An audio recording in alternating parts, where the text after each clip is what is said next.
schools with one principal. So it has taken off and had huge ramifications for space. What do we do? How do we cite this reform? So we're going to be talking about the footprint that we arrived at, the small school footprint or program. We're going to talk about shared facilities and some opportunities we've begun to seize around shared facilities and visual branding. And then we've been able, through a capital plan, to do some new building. And we've seized on that opportunity to do some interesting mixed-use developments. I think I'm going to a session this afternoon because I'm also doing a presentation at the Community Schools Conference. And the session I'm going to is on the Rosa Parks School. So you all are familiar with a lot of innovation in that department. I've got some images of some of the things we've been able to do, but mixed-use housing, schools, retail, the idea of school as anchor tenant, but not school as sole tenant. Some framing questions, and the framing questions, your questions are really the framing questions. So here was the situation when we began this reform effort in earnest in New York. We had a 51% graduation rate for the city of New York. Pretty wealthy city, 51% graduation rate, I mean crazy. When you controlled out for the best 10 schools in the city, the rate was in the 40s, and when you looked at students of color and a lot of the schools in Brooklyn and the Bronx, there was one school, Taft High School, graduated 12.5% of the kids on time in 2002. I mean, if that's not criminal, I'm not sure what is criminal, that 1 in 10 kids were making it out of high school on time. We had a capital plan that responded to this. New York had been woefully underinvested. The stock is actually remarkably similar to the Portland Public Schools stock in terms of age of buildings, in terms of shape of buildings. I mean, there is the L, there is the H, buildings from the 1920s through the 1950s, and then a spate of post-riot architecture in the 1970s without windows, because that was safer. Beautiful buildings, great education troves. But we were able to get through a 5-year capital plan that is coming on to its last year. It's a $13 billion plan. Now just keep in mind the scale of the city is 1.1 million students, so multiply this district by 20 and multiply your capital needs by 20. So it was by far the biggest capital plan New York has ever had. It's the biggest capital plan we ever will have for the next foreseeable financial future. But it has enabled about $4 billion of new construction, about $4 billion of deferred capital maintenance, and about $4.5 billion aligned to this reform effort. And it has hugely impacted our ability to implement a reform effort that I'll share some data on just to go a little further. So why small schools? Small is not enough.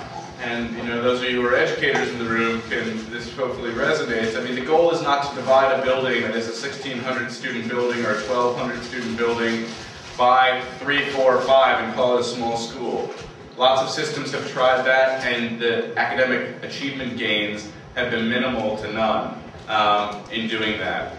But small begins to set the table. Small begins to allow for the personalization that allows you to get to a higher level of rigor in the classroom. So, I mean, there are lots of reasons why small. It is played out in really mixed fashions. We met with Betsy Hammond yesterday at the Oregonian, and Ruth and her team saw the front page articles in early April, and our recommendation to Reynolds was really based on a small school transformation.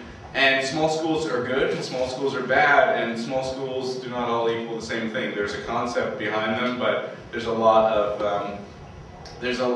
of pedagogy and systems work that's been done differently in different places. So, long and short, there are really successful small schools, and there are really bad small schools.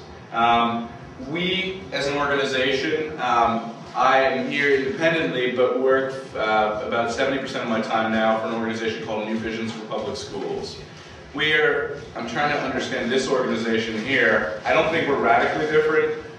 We're about a $30 million local education fund. We're one of the largest in the country, and we were started as a place to park philanthropic contributions. You didn't feel like giving the then Board of Education $1 million because you didn't trust a $13 billion operating budget, so you gave it to us. We quickly grew into an advocacy organization, and over the past decade plus a little bit, we've done a lot of programs for teachers. We've set up a huge leadership development program, and we have opened 122 small schools throughout the city.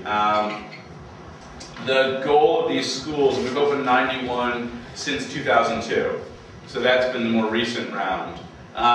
The focus of our efforts has been systemic. The goal is not to set up a boutique program. The goal is to set up a hypothesis that we can nurture in the district that owns. And the district at first was reticent. I mean, small schools, that's a nice idea, but we're not sold. So we raised private funding, and we opened the first couple of years of the small schools. And in 2004, the mayor came on board, and the city now is opening, they're on track to open about 300 of these schools, of which 90 will be new vision schools. So what is a small school, just logistically? It is, in our context, and it can be anything. I mean, the Gates Foundation that's funded a bunch of our work has a definition, under 600 students. We've been at 400 students in a grade 9 through 12 school, and about 550 plus minus in a 6 through 12 school. Most of the schools we've done have been 9 through 12s, but we've got about 15 6 through 12s. And all of these schools are small. They seek to be academically rigorous, which is a giant challenge in general, and then in the communities we're working in. And they are all co-created and in best of circumstances, managed, run, partnered with community partners. And the idea was, we've got really high need 8th graders. They are coming into our high schools, about 70% of them reading below grade level. In the schools we've opened, about 75% of the kids are free lunch eligible, so really high poverty. How the hell do we get that high need 8th grader to give 2 bits about the 9th grade experience? And what we're seeing, and what we were seeing, is freshman classes at 1,200 and senior classes at 300. So obviously something was happening along the way where kids were not articulating through, kids were parking themselves in 9th grade for a couple of years and then falling out of the system. So personalization was setting the table. If we could get small, that would begin a conversation.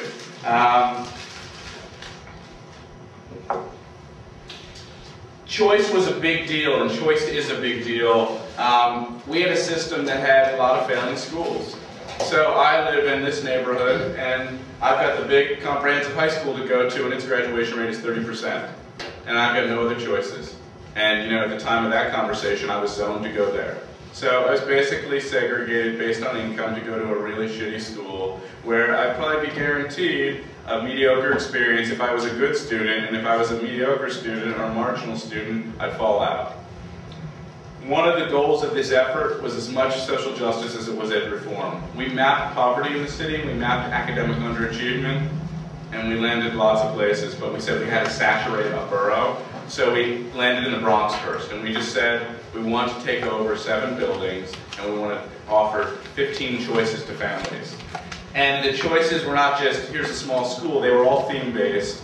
We've learned a lot about themes. We're not so hip on themes anymore. I mean, themes are good, but it can't be about a theme. It's got to be really much deeper than a theme. So some of our schools went really deep on partnering with museums, hospitals, I mean, you name the partners. And you guys have the same breadth in this metro area as we do in New York, human and social capital to really begin to leverage, but that's what we did. And we put out an RFP. The first year we knocked on every door in the Bronx, and by the 3rd year we had about 120 applicant teams, educators and community partners teamed up to go through a 9-month boot camp to develop a new school proposal. And then at the end of it, they pitched to the Department of Education. If they were successful, we gave them $400,000 to the partner to really grease the skids around the partnership.